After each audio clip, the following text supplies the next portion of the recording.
ஏன் நீங்க அங்க போய் ஒளிஞ்சுக்கிறீங்க?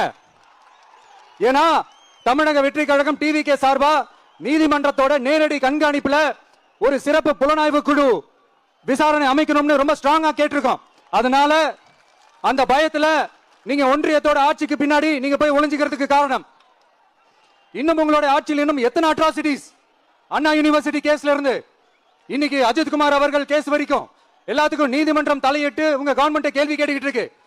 எல்லாத்துக்கும் நீதிமன்றம் தலையிட்டு கேள்வி கேட்கணும்னா அப்புறம் நீங்க எதுக்குங்க சார்? உங்க ஆட்சி எதுக்குங்க சார்? நீங்க உட்கார்ந்து இருக்கிற அந்த சிஎம் பதவி எதுக்குங்க சார்? எப்படி கேள்வி கேட்டாலும் உங்க கிட்ட இருந்து எந்த பதிலும் வர போறல. ஏன்னா இருந்தா தானே வரும்.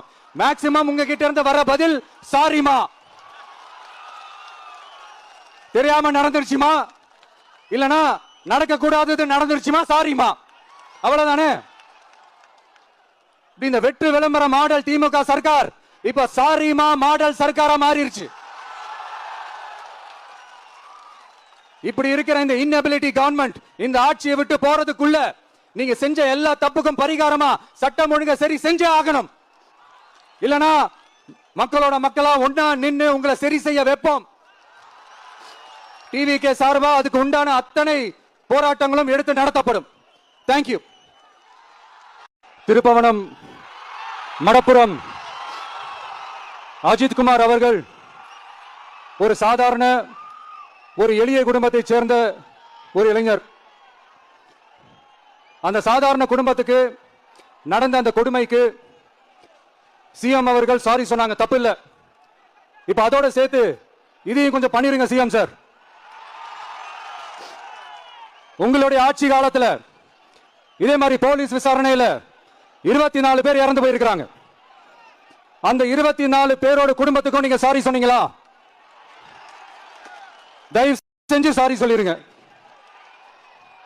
அஜித் குமார் அவர்கள் குடும்பத்துக்கு நீங்க கொடுத்த நிவாரணம் மாதிரி இந்த 24 பேர் குடும்பத்துக்கும் நீங்க நிவாரணம் கொடுத்தீங்களா? தயவு செஞ்சு நிவாரணம், அந்த நிவாரணத்தையும் கொடுத்துருங்க. சாத்தான்குளம் ஜபராஜ் பெனிக்ஸ் அந்த கேஸ் வந்து சிபிஐக்கு மாத்தினப்போ இது தமிழ்நாட்டோட காவல்துறைக்கு அவமானம்னு சொன்னீங்க. இன்னைக்கு நீங்க உத்தரவிட்டதுக்கு பேர் என்னங்க சார்? அதே தானே அன்னைக்கு நீங்க சொன்னதும் இன்னைக்கு நடக்கிறதும் அதே தானே? அதே சிபிஐ தானே? அதே சிபிஐ ஆர்எஸ்எஸ் பிஜேபியோட கைப்பாவையா தான் இருக்கு.